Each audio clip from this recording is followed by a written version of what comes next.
I want to go over what I think are some of the main ideas of Chapter 14. I understand that in your early 20s, topics in this chapter are going to seem pretty remote and far off, but sooner than you think, many of these topics are going to be relevant. So let's go over for some of the key ideas. One of the themes that comes out in this chapter is something that I've emphasized repeatedly in the class, and that is the importance of starting early in terms of saving for your retirement. I've given a number of examples like this, but in this little table, I imagine that you start at age 25 and you invest only $127 a month. And if the interest rate is 11% annually, which means 0.9167 per month, and you can do it from 25 until 65, so that's 40 years. If you looked up in the spreadsheet from Chapter 1 on time value of money, you'd calculate that you'd have a little over $1 million.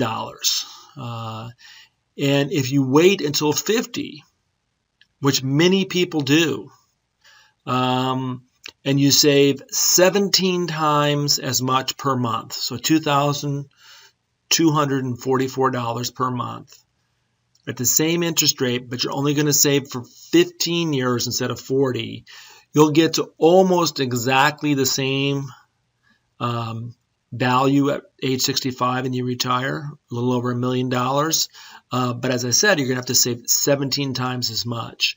So saving a much smaller amount for many, many years will get you as far as saving a large amount for a shorter period of time.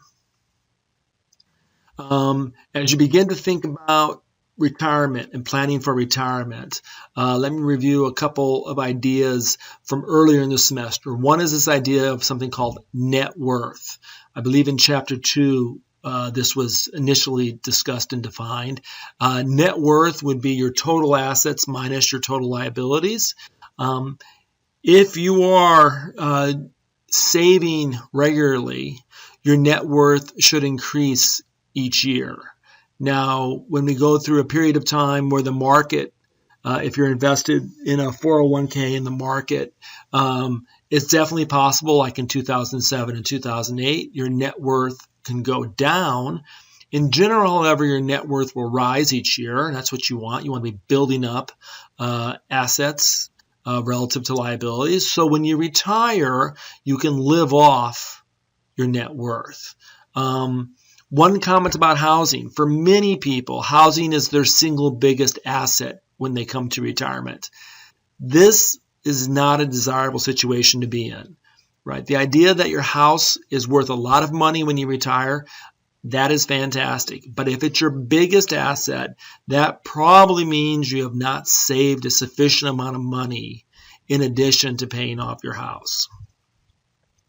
The reason the house comes into play is many people at or about the time they retire sell their home that they've lived in and raised their children, and you downsize. So you buy a less expensive one, perhaps a condominium, and you take the money that you didn't put into your new home, and you can invest that.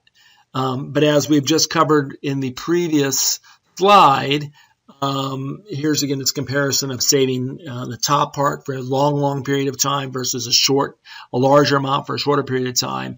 If you put your housing wealth into the market or try to grow it, say at age 63 when you're planning on retiring at 65 or 67, that's not enough time for your housing wealth to grow a lot beyond what it was, the money you put in. So I want to encourage you not to do what many Americans do, which is just basically assume that Social Security plus housing will be their retirement. That's likely to mean you live a very modest retirement. When you get ready to retire, as you approach retirement, you want to start thinking about estimating how much your living expenses are going to be when you retire. That's going to be influenced by your spending patterns and where and how you live. Both of those may change as you move into retirement. Many expenses go down, or in some cases completely stop, when you retire. So for instance, you may be saving a substantial amount of money each pay period into your retirement account, your 401k or 403b. And in that case, even though you may have a $100,000 income, if you're saving, let's just say round numbers, $20,000 of your $100,000 of income, you really only have $80,000 of income after your retirement. That's your $100,000 isn't the right comparison for how much you're going to need in retirement. Many expenses, work expenses, you often drive less. You spend less on eating out. You have less clothing expenses. And often, as you approach retirement, you've paid off your house and your housing expenses go down. When you reach retirement, for most people, there are four main sources of retirement income.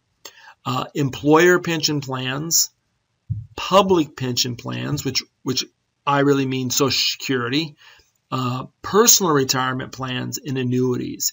In this slideshow I'm giving right now, I'm only going to talk about the first three. Annuities are covered in the chapter. There are two key types of retirement plans. One is called defined benefit, and one is called defined contribution. Defined benefit is where the employer makes basically a contract with you that specifies how much you will receive each month when you retire. And the contract usually has a formula in it, and it's usually based on your pre-retirement salary. Often it's the average of your last 5 years or your last 3 years of working. And then it's adjusted by the number of years of service. So it might be something like it's your average of your last 5 years of salary, and then it's your times as a percent the number of years of service times 2. So for instance, if you work 30 years, multiply that by 2, that's 60. So you get 60% of your average of your last 5 years salary. That would be a defined benefit. Defined contribution is very different. That's where the employer sets up an account where the employer and sometimes the employee contribute a specific amount each month, each pay period, or each year, and that money then grows as the investments in that account go. The big difference is defined benefit. Any risk of not meeting the specified amount of money that's promised in the contract, that risk is held by the firm because the firm has a contract that it's going to pay you a certain amount per month. Defined contribution, if you want, let's just say, $3,000 a month of income in retirement, the risk of either making or not making that target, okay, is tied to the amount of money that you save. So all the risk and the return that you get on those savings. So the risk is borne by the individual. Defined benefit plans are what people used to have. They're mostly phasing out, and now most workers, if they have a pension plan or some kind of retirement account, I should say, is defined contribution plan. There's a number of ways the government has set up that are tax-advantaged ways for you to save money. Probably the one that most people know is something called a regular or traditional IRA. And under this plan, your contributions generally are tax deductible. And then, so you don't pay taxes on any money you put in an IRA. So let's suppose you put $2,000 in an IRA. That there's a line on the income tax form that allows you to reduce your income by the amount that you put in your IRA. And the earnings that you accumulate in this IRA, and again, what you do with your IRA will vary from person to person. Some people might put it into a savings account. Some people will put it in the stock market. But whatever you earn on your IRA, that accumulates tax-free. So the great thing about the IRA is you don't pay taxes on the money when you earn it, and all the earnings on that account are tax-free, and you only start paying taxes when you start to withdraw. So for many of you, that might be 45 years from now, and it's a tremendous benefit of IRAs is you don't pay taxes until you start taking it out. There is an annual contribution cap, and there is income limits. So if you earn beyond a certain amount, you can't put money tax deductible into an IRA. And there's a contribution cap. It changes from year to year, but there's a maximum amount you can put in. These vary from year to year, so you'd want to consult updated tax forms. Now, a Roth IRA is very different from a traditional IRA. An Roth IRA, you pay taxes on whatever money you're going to put into the Roth IRA. So unlike a traditional IRA where you get a tax credit for that, a Roth IRA, you're actually paying taxes. The difference between a Roth IRA is that whatever money you put into this IRA, all the earnings are tax-free. So in that sense, it's like a regular IRA. But the really attractive part of a Roth IRA is when you start withdrawing the money in your retirement, all the money on withdrawal is tax-free. So basically, you might pay taxes on the year that you earn the money and you put it into the Roth IRA, but you will never pay taxes on any of the earnings again.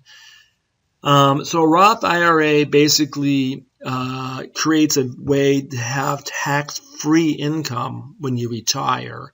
It also has contribution limits and income limits similar to those in a traditional IRA. You're going to want to consult up-to-date tax books. It'll changes from year to year exactly what these limits are. An important thing I want to stress, and you might want to think about this, place it in the back of your head, and remember this as you start changing jobs. What a typical American worker will have 5 or 6 jobs in the first 10 years out of college. So you probably want to know about a rollover IRA. So these tax advantage savings plans that firms sponsor under these defined contribution plans, they're often very costly for the worker. You're going to pay real high fees for those plans. Again, because of the tax advantages, they're still attractive to you, but they're often very expensive. So a rollover IRA allows you to transfer the money. So let's suppose you worked for an example, suppose you worked for Johnson & Johnson initially, and then you change jobs and you go work for Merck. When you change jobs, all the money in your original company's job, Johnson & Johnson's 401k, you can transfer that out of the Johnson & Johnson plan, and you can move it to so it's held by a different company in an IRA. So you've moved it from one account to another. And the big advantage of this is it allows you to save fees. So as you change jobs, you can roll over expensive 401k plans, move them into low-cost providers like Vanguard, Schwab, Fidelity. There's a whole bunch of low-cost providers. Vanguard's probably the most famous low-cost provider. And it'll save you thousands and thousands of dollars over time. So most workers will benefit when they change jobs to roll over their 401k into what's called a rollover IRA. It's very attractive because you can choose a company that has very low fees. You cannot choose your 401k provider typically. That's almost always chosen by your firm. Now, an annuity is, we discussed previously, it's kind of the flip side of life insurance. You can take a pot of money and you can purchase an annuity, and an annuity then will give you a check every month. So you basically earn money. You get a check every month, okay, and it's guaranteed for life. And that's very attractive because if you think you're going to live a long time, this will be valuable. If you die 2 years after you pay for the annuity, you will have likely lost a lot of money, because the only way you can, the annuity is attractive is if you live a long time. There are two types of annuities: an immediate annuity, and that's when you purchase it and your payments begin right away, and a deferred annuity, which is what many people, as they approach retirement, are attracted to. A deferred annuity is where the payments begin at some future date. So with a deferred annuity, you might set aside, again, let's just say, for example, $300,000. You purchase an annuity at age 65, and you get no money until you get to pay 85. And at 85, it'll start to generate income. And the idea of this deferred annuity is your risk is if I live to 85 and it turns out you're still healthy at 85, you're thinking at age 65 you will not have enough money. So you buy a deferred annuity because it doesn't start having to pay you until 85, 20 years from now. These deferred annuities are often very attractively priced, and that will give you security knowing that you're going to have money when you turn 85. Okay, let's talk about living on your retirement income. I want to stress this is a huge problem for many, many Americans. Social Security should not be your only source of retirement income. All right, so maybe in a way, everything we've done in the course leads up to this final chapter, which is you need to be taking actions early in your life and throughout your working life to try to establish a foundation so you're going to have money when you retire. If you retire with only Social Security, and that's true for about half of the Americans, you will be living in a very, very modest retirement. Now, typically what you'd like to do is have some money saved on the side in addition to your Social Security. Typical advice on how much income you can take from your savings is not including housing wealth. Okay, so let's set your house aside, whatever you have in your house or condominium, set that aside, and you have a pot of money. Let's just say $1 million. The idea typically recommended, and this is a point of large discussions about how much money people can take out, typical recommendation is that you can take something like 3.5% to 4% of your retirement assets out per year, and then you adjust that in for inflation. And that idea is it gets you about 25 to 30 years of savings. Here's the idea. So here's a table that highlights this. So year one there, that's your first year of retirement. So you're entering retirement, okay, and you have $1 million, and let's suppose in that year you get a 5% return. The CPI is 3% that year. So let's suppose you're doing 4%. 4% of $1 million is $40,000. So in your first year, you get $40,000 of income, okay? And then you're going to get some return on the money you didn't take out, okay? And even though you took $40,000 out, you're going to have a little over $1 million in the second year. In the second year, you're going to have a negative return. Some years the stock market gives you a negative return, and the inflation rate's 4%. How much money can you take out? Well, the inflation rate in the year one was 3%, so you get 3% more than your first year, which was $40,000. Okay, so you get $41,200. Sorry, my screen's jumping around. You get slightly more, okay, and then the next year, beginning of year three, your amount goes down to $947,000. And again, another bad year in the stock market, negative 7%, and the CPI is 3.5%. So you get a bump up how much money you take out to take into account the CPI, okay? And you can go through the scenario of each year you get to take slightly more money out to account for the inflation. How much you have in your retirement savings depends on your investment return, but you can see after 7 years, you might have I wrote in this example, these are hypothetical, $842,000. Now I worked out an example, a typical 4% retirement extraction, taking 4% and then adjusting for inflation, gives you typically between 25 and 30 years of retirement income. So if you retire when you're 65, the 4% rule gets you to somewhere between 90 and 95 years old before you run out of money. If you decide to retire early, obviously 4% is going to get you a shorter period of time, and so that might be too aggressive of a withdrawal rate. This idea of how much you can withdraw will be something that as you approach retirement, so in your, let's say in your late 50s, you want to begin thinking about how much money your retirement savings might allow you to take out. The other thing that's discussed a lot in this final chapter is estate planning. Your estate is everything you own. Okay, it's your house, it's your car, it's your possessions. Okay, estate planning is the idea that you set up a plan for how the things that you own will be disposed of. So who you're going to give the various things or liquidated. And the reason you want an estate is you might have a strong idea about how certain possessions will be distributed. Part of your estate planning will be a will. A will is kind of your declaration about how you want property disposed of. In most cases, while you can kind of buy off-the-shelf wills, wills are not terribly expensive to get. It's in your interest to have an attorney draft a will for exactly your needs. Two terms that are related to the idea of a will. Intestate is the term that refers to when you die without a will.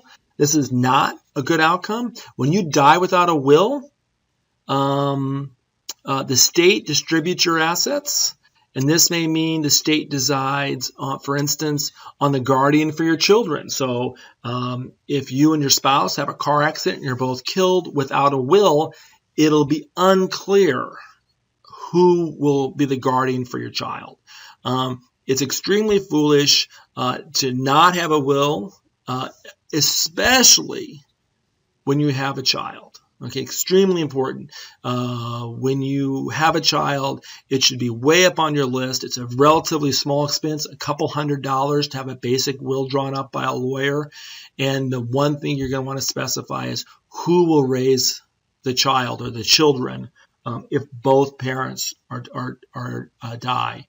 Probate refers to kind of the part of the legal system that validates the wills and makes sure that all your debts are paid. Probate, the process and the expense varies greatly from state to state. Probate is a state-level jurisdiction, and so certain states, New Jersey being one of them, have relatively easy and inexpensive probate processes. Other states, like Florida, have very expensive and complicated probate systems. Again, this would be something that you'd want to talk to your lawyer about the probate process. It influences what you put in your estate and how you construct your estate plan and your will. If you're living in Florida, you're going to want to take into account certain things given their probate system. And in New Jersey, you might take into account different things in your estate or will.